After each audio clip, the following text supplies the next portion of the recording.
morning. We are on the record in the Yellow Corporation, which is case number 23-11069. Hi, good afternoon, Your Honor. Good afternoon, that's what it is. Good afternoon. Sorry about that. I think just barely. Allison Smith, Kirkland & Ellis, counsel to the debtors. It's nice to be before you in person today. I'm joined in the courtroom today by Peter Keene from the Petrolsky team, as well as my other Kirkland colleagues, Pat Nash, Casey McGushin, and Aaron Metviner. Also with us today is Cody Kalgenberg from the DeSera team. She is our declarant in support of the agency agreement motion. We just have a few items before the court today, and if all right, I'd like to begin with TSC's motion to compel. Certainly. That motion was originally filed at docket number 576. We're not proposing to go forward today with arguments, rather just a status conference to provide an update to the court. TSC is an equipment lessor to the debtors. Since the filing of their motion, the debtors have been in active discussions with TSC regarding a resolution and have actually come to an agreement in principle that will provide for the rejection and return of equipment while preserving all claims and defenses of each party. We are working to finalize and document that with parties and anticipate being in a position to submit a stipulation and proposed order to the court in the coming days. In the unlikely event that something goes completely sideways, we will, of course, reach out to Chambers and ask for time before Your Honor. I do see Mr. Palmer on the line. He is counsel to TSC, so I'll give him a moment to correct me if I've misstated anything, but that is the status of the TSC motion to compel. Okay, thank you, Mr. Palmer. Good afternoon, Your Honor. Timothy Palmer on behalf of TSC Equipment Finance. I have nothing to add to Ms. Smith's presentation. It was accurate. Okay, very well. Thank you. Okay, so you can proceed. Thank you, Your Honor. The remaining items for today all relate to approval of the agency agreement motion. Wanted to see if the court had a preference with how to proceed, whether addressing the motion itself or the motion to seal first. So, actually, to begin, Sure. Can you bring me up to speed on what's... So I saw that from the agenda that the only remaining dispute was with the Office of the U.S. Trustee. That's correct. And then, with respect to the retention itself, it was mostly about, and without prejudice to the rights of Mr. Shepard-Carter's right to tell me I've got it wrong, mostly about the search of records, and since seeing that objection, there have been a number of supplemental declarations, and I guess I'm curious to understand what remains disputed in light of those declarations, if that's a fair question. Sure, no, absolutely, Your Honor, and you're correct. The motion to seal does just have the sole objection of the U.S. Trustee's offices. With respect to the agency agreement motion itself, yes, just the trustee's objection outstanding, but it is our understanding, again, without prejudicing Mr. Shepard-Carter, limited to the searches run in connection with disinterestedness. We did file those two supplemental declarations this morning, one from Ritchie Brothers and one from Nations Capital. The debtor's position and the agent's position is that those adequately address any disinterestedness concerns. There were extensive searches done, disclosures made. The one thing I do want to flag for the court is you likely saw there were reactions in the file version. We have a motion to seal that we'll be getting on file today. Obviously not before the court today. We'll set that for the upcoming omnibus hearing, but we will be seeking to keep those confidential parties confidential. Okay. So I guess I'm interested, Mr. Shepard-Carter, in, have you had, I appreciate these all came in this morning and everyone is working hard and doing their best, but have you had a chance to review the supplemental declarations? Yes, I have. You want me to... Whatever you're, sure. I guess there are people on Zoom, so... As long as my voice is picked up. It may make sense for you to go to the podium. Yeah, thank you. Thank you, Mr. Smith, for seating the podium. Briefly, Your Honor, I don't know if you want to get into argument now or not. But well, I first want to understand okay. what's still disputed and what is... Okay, that's perfect. That actually works. They did file supplemental declarations, and we had a lot of go back and forth before that. And they got about halfway there. We'll say you get that 50-yard line. They still have another 50 yards to go. And that 50 yards is found in the fact that they disclose, Your Honor, I don't know if you've had a chance to read them, but they just looked at them quickly. Right, and I'm sure you did. And your quick look is probably better than my detailed look. But I very much doubt that. be that as it may. They don't get to the point where they talk about the entities. There's like the 5 entities that make up Ritchie Brothers. Then there's Nations Capital, which I understand is like a fairly new entity. they get to the point where, with respect to the Ritchie brothers, like the 5 entities, they don't go as far as the search, whatever that search was done, and that's part of it. The actual mechanics of it is important, but they need to bring in the affiliates that they may have, because if affiliates have connections with some of the parties in interest, that needs to be disclosed. So the issue is that each entity searched with respect to its own connections, not of affiliates, and your position is that if there's an affiliate. And they've done that, not they've done it, but Gordon Brothers has done it in David's Bottle. Okay. They explained it. That's just fine. But that's where we need to just go that much further. So can I throw out for both sides' consideration a proposed approach to this problem? So let's assume for this purpose that those additional disclosures should be made. So what I have before me is some evidence. Right. It's imperfect evidence, but it's the best evidence the parties have been able to generate in the time afforded. Judges make decisions based on imperfect evidence all the time, and it seems to me the evidence that I do have supports the proposition that the agent is disinterested. It seems to me, then again, let me give you all a chance to react to it. I can make that finding and enter that order based on the evidence that's in front of me. And you should continue talking about additional disclosures. And if there's a further disclosure that is made that shows that finding was incorrect, I'll vacate it. But I don't think that I'm required to hold up the pace of progress, in the search for perfection. So let me give you a chance to respond to that. But it's not perfection. It's just the requirement. I understand. We're looking for connections. We can say, like back in the day, I'm old, so I can say back in the day. When they would file a declaration, it would be like 3 pages, and it would basically say, we did a search, we're disinterested, and we satisfied 327A. Boom. And that was kind of it. And then over time, it just Right, the state of the art has evolved into right, and I'm not saying they shouldn't do that. They should. Right, and over the past few years, as a result of one notable case, I'm not going to mention the name, but there's a notable case out there where one professional sued another professional, and that I'm aware. yes, and that eventually ended up with a number of different disclosures. Parties have made, like Kirkland and Ellis, their disclosure is much broader than it was before and much more descriptive. No, so Mr. Shepard-Carter, I'm not fighting you about the proposition that the disclosure should cover, right? But for all of those years back in the day, courts entered these orders based on disclosures that are less complete than what I have now. But we need to have more.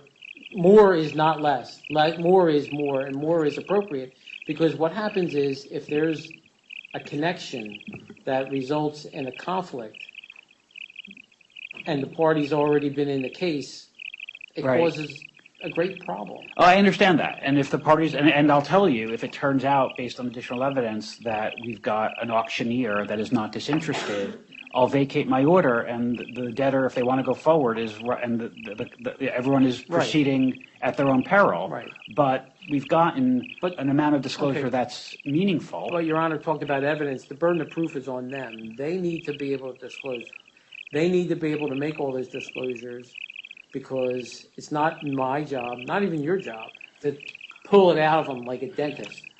Like, they need to be able to give you everything you need, tell you everything that you need to be told, and then if there's additional disclosure after that, if something pops up that they didn't know about, then they disclose. So but you can't go like halfway and then say. Let me say the following.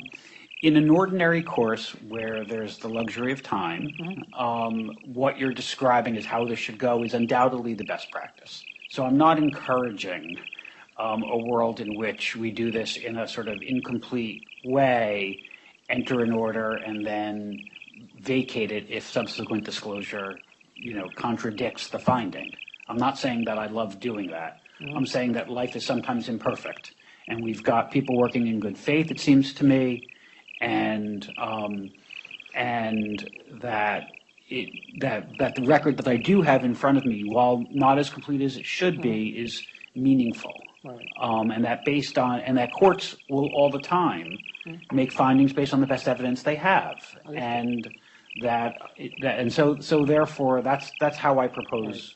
But let me ask you this, Your Honor, if I might. You may. If we're going to do it on, I don't want to say half a record, but if we're going to do it on the imperfect evidence that Your Honor mentioned, are they still going to go as far as disclosing, doing that search, and saying who the affiliates are, and that they search those databases? Let me hear from them as to why they shouldn't, but what I was contemplating was saying it should proceed as you suggest, but that we shouldn't hold everything up in the meantime, given the meaningful disclosure that I already have.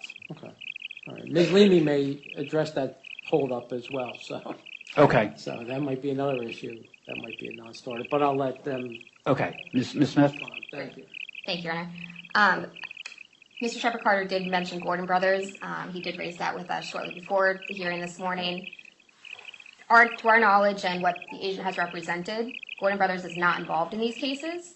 I will let the DLA team counsel to the agent speak further on that, but we're, of course, happy to continue working to find something that satisfies concerns. Okay, very well. Good afternoon, Your Honor. Stuart Brown, DLA Piper. If I may make a couple introductions. Certainly. I'm joined by my partner, Rachel Albanese, today, and I'm joined by the declarants, Jake Lawson and Jim Burke. And I don't know that their declarations or the agent's declaration have been moved into evidence for this record, but I assume counsel for the debtors will do that. We'll get there. I'm just trying to understand tentatively where we are, and then we can Your take Honor, the evidence. Nations Capital is a business that's about 3 years old. They have done a number of transactions, and the number of transactions that they've done and the number of parties with whom they have contacts is fairly limited. They took the debtor's 36,000 item list of potentially interested parties, and they went through it with great care.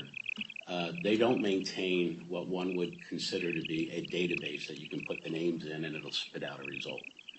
But they know who they've done business with, and they went through the list, and we've identified those people for Nations Capital. Nations Capital is the entity that is affiliated with Gordon Brothers. They went and had a conversation with Gordon Brothers, and Gordon Brothers represented to them that Gordon Brothers and their whatever interests they have are not involved in, don't plan to be involved in any aspect of the Yellow cases. And we've made that disclosure.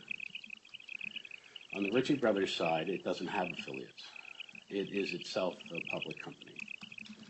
It maintains a database which I understand it's a global database, but I don't want to represent to Your Honor that it is, but I understand that it is. All right, and so what I've got are disclosures, if I understand what I have correctly. What I've got are disclosures with respect to Nations Capital based on the information of the people. Yes. And you say there isn't a data. And look, I mean, the entity that is being retained is the legal entity, not the human. And so, therefore, to the extent there are connections that are to the extent there's information that is within the possession, custody, or control of the entity, you need, and that information reveals a connection that's disclosable. The information that was searched and the knowledge of the transactions is the entity's information. Okay, so you're not limiting the knowledge to you. No, you're saying that if it came across that way, I apologize. No, I'm not. To be limited. Okay. So it sounds to me. Tell me if I have this right. Well, I would like to add one additional factor for your go ahead. Consideration, and that is there's two basic sides to what the agent will be doing. On the one hand, the agent will run auctions. The auctions are anonymous as to who's on the buy side. Understood. The auctions run. There's no opportunity for the agent to influence the auction, influence the bidding, or anything. At the end of the auction, somebody was the highest bidder. We then learn and match up the bidding number, paddle, whatever it is, with the high bid, and we close the transaction. We have no ability to know in advance who's bidding. Okay, but you're nevertheless identified as a professional person within the meaning of the code, so the disclosure requirements apply, right? Whether I think that's a good idea or a bad idea. I'm not arguing that they should. I'm just trying to explain where I understand. where we intend to take another step. So with Okay. respect to the other side, I don't know if Your Honor is familiar with the term private treaty or not. If not, I'll be happy to explain it. You won't hurt my feelings by explaining things. I didn't hurt them yesterday, so I hope I won't hurt them today. Private treaty is just a transaction where the agent, auctioneer, or whatever you want to call them, on the one side, for the benefit, for the account of Yellow, enters into a direct discussion and agreement with a counterparty. So with respect to private treaty, we have to go to the debtors and disclose, we want to do a private treaty with party X at this price, do you consent? They then have the obligation to go to all the consultation parties and have that conversation and come back to us. At the time that we know who the buyer will be in a private treaty transaction, there will be disclosure. And if that disclosure is such that it raises a connection, there will be an additional disclosure to this court. I understand that, and I want to separate for this purpose the connections of the agent as of now, right, which bear on the retention issues from essentially the sale issues. And, right, to do the sale... Well, I'm sorry. No, go ahead. I didn't mean to interrupt you. So the point I'm trying to make, Your Honor, is we don't know all the names to search. Exactly. No, I understand. The potential buyers who might be out there, who might come out of the woodwork, you can't disclose those today. But to the extent there are connections within with existing clients, what have you. They're all on the lists that are attached. So if I understand the state of play, I've got disclosures of those connections with respect to nations and with respect to... we call them RB Group. Okay. Ritchie Brothers Group. Got it. Well, okay, so and with respect to Ritchie Brothers, but not with respect to Gordon Brothers. And Gordon is an affiliate, but it's a different entity. And I understand the law typically respects the corporate form. I get that, but it's typically been the practice that where there are affiliates, that's basically a connection of because there's a connection, right, between an entity and its own affiliate. Therefore, a connection of the affiliate is typically viewed as a connection of the professional person. And so I think that's been the custom in practice. That's how I used to do it, for what it's worth. And so it seems to me that making that search and making those disclosures, am I missing something about the burden associated with that?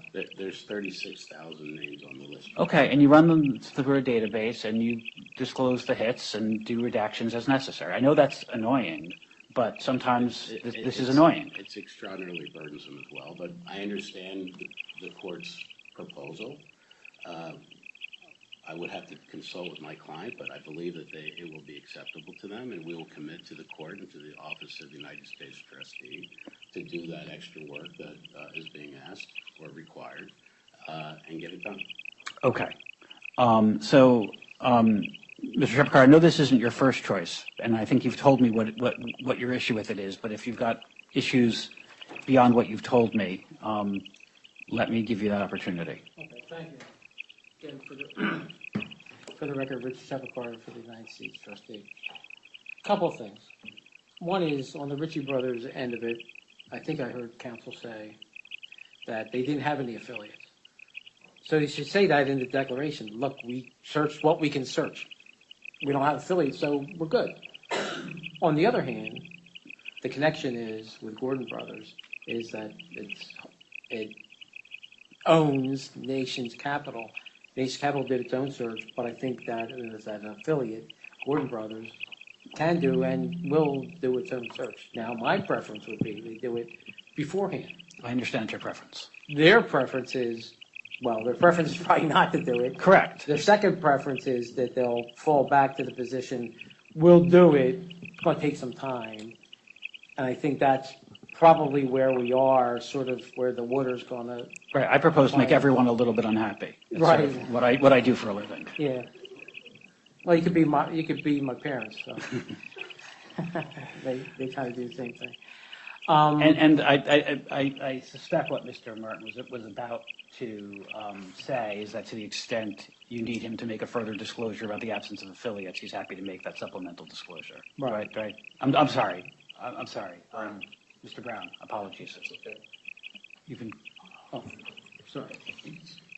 Your Honor, what I was going to get up and say is that in light of Your Honor's comments about revoking the order, we recognize that we're at risk, and the longer it takes us to get it done, the more at risk we are. So there's Right. no reason. I don't for us expect you to not be dilatory. motivated to not get it done. Yes, and apologies for using our name, Mr. Brown. I do know who you are, so thank you. That sounds like a good solution, Your Honor. I mean, Okay. again, they're at risk, and they understand they're at risk, and I think that, it is what it is. I hate to use that colloquialism, Right. somebody trying to fix here, so All I right. think that's where we are. So I know I sort of hijacked the presentation and have done this in an unconventional way, and that it is the debtor's motion and that they may need to present the evidentiary case. So let me, Ms. Smith, with my apologies for hijacking, give you the opportunity to present your motion. Not at all, Your Honor. Moving then, I will do the housekeeping items if that's all right, moving the declarations into evidence. As you're aware by now, there are 4 of them. First, the declaration of Ms. Cody Kaldenberg of Juicera Partners, filed at docket number 855, Ms. Kaldenberg is present in the courtroom today, and unless Your Honor has any questions, we would ask that her declaration be submitted into evidence. Any objection to the introduction of the Kaldenberg Declaration? If not, it'll be admitted. Thank you.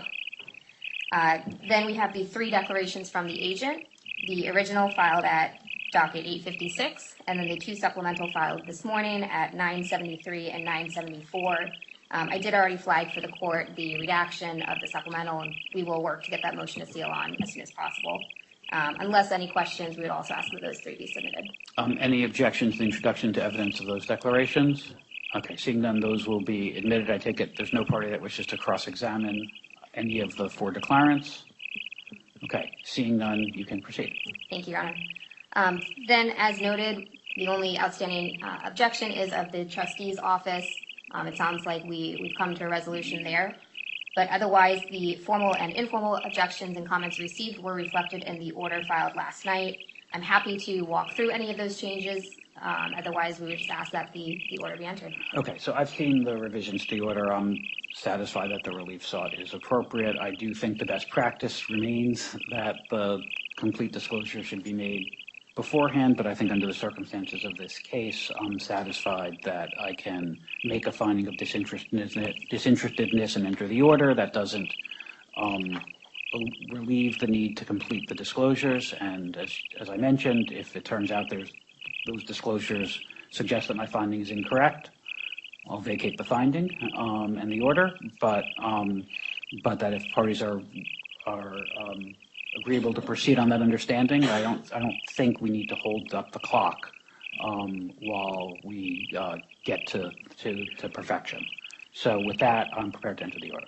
Thank you, Your Honor. And as Mr. Brown said, we'll work quickly to get those supplementals on Okay, file. and I do appreciate everyone's good work here. I appreciate both the U.S. trustees' help in making sure that I've got a record I need to make the findings I'm statutorily required to make, and the good work of all of the parties to try to develop that record in quite a short period of time. So I want to express my thanks to everyone for your help in allowing me to do my job. Thank you, Your Honor. The final item then is the motion to seal. That was filed at docket 854. Again, there's just one objection received. It was from the U.S. trustee's office. The debtors and the agent are seeking to seal commercially sensitive information. It is limited to the commission rates, heavily negotiated and agreed to within the agency agreement. The proposed yellow mandate, as you can probably imagine, is arguably one of the largest, if not broadest, scope project ever undertaken by the mandate by the agent or potentially any auctioneer. As such, the context of this engagement is unique and required certain economic terms not applicable in the context of other mandates. The agent has a real concern that publicly disclosing these rates will harm and disadvantage them in go-forward business prospects, including with competitors or other counterparties who will endeavor to use them against them in future negotiations.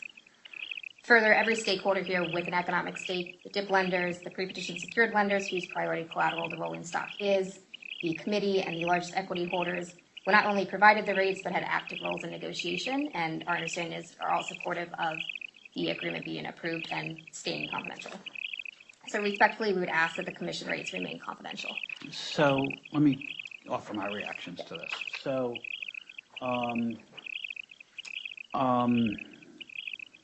when there's a motion to seal over the objection of a party withstanding as the U.S. trustee is, as I understand the standard, the Third Circuit in Avandia requires me, before sealing a public record over an objection, to make a specific finding based on concrete evidence that there's a meaningful risk of demonstrable business harm.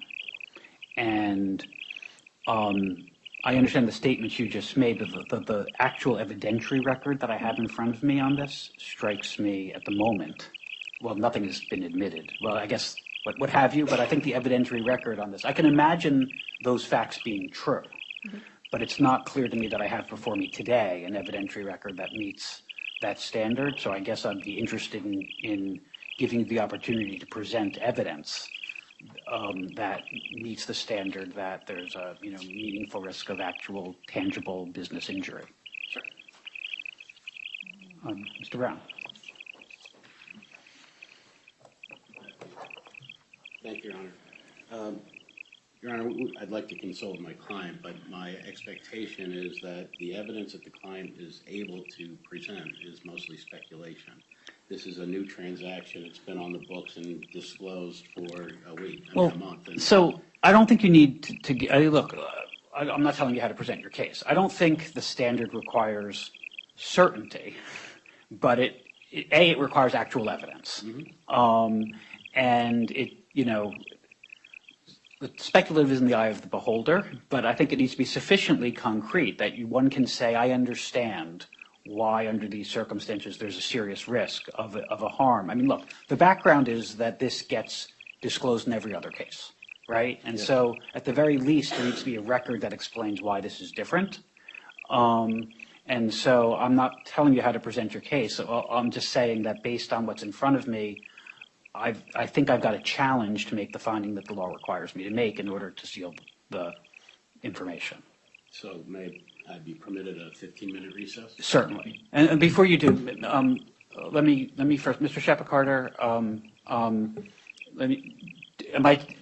is there anything that I should, or Ms. Laney, is there anything else that I should understand before giving them that opportunity? Good afternoon, Your Honor. Jane Lamy for the U.S. Trustee. I think you're correct, Your Honor. I mean, it's the party's burden to demonstrate why it should be under seal, so they have to demonstrate to Your Honor's satisfaction. Okay, and you don't dispute I'm not saying I articulated the standard perfectly, but you're not taking the position that the standard is higher or different than what I'm asking them to present. I don't think so, Your Honor. Okay, very well. Okay, so I'm happy to give you a recess and have a chance to present whatever evidence you think is appropriate. Thank you, Your Honor. Okay, so with that, it is now 12:30. Why don't we take a 15-minute recess? I'll come back on at 12:45. Until then, we're in recess. Thank you. Thank you.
executed. So we are now back on the record. Mr. Brown, you can proceed. Thank you, Your Honor. The agent has determined not to ask the debtors to press forward with the motion and rely on the evidence in Your Honor's, I won't say predisposition, but disposition to move forward with entry of an order on the agency agreement. The U.S. trustee raised another issue, and they're out conferring with their client, so maybe a few more minutes. If that's okay. I see them coming back in. So I'm sorry, I apologize. So when you say that they've chosen not to go forward on the motion, which motion? The motion. This motion to seal. Yes, Your Honor. And thank Okay. you for that clarification. Okay. Okay. But there's another issue that has arisen that. Ms. Leamy? Thank you, Your Honor. Jane Leamy for the U.S. trustee. We just needed a few minutes to consult with our client. With the agreement to withdraw the motion to seal, and the agency agreement would be put on the docket in full unredacted form, we are fine. Okay. Very well. So it sounds like I have nothing to decide then. No, I was just going to say, I think that is the final item for today, Your Honor. Okay. Your Honor, if I could just request a deadline by which the unredacted document will be filed. This afternoon.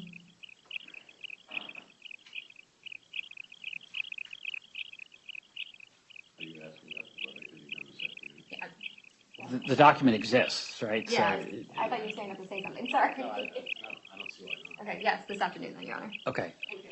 Okay.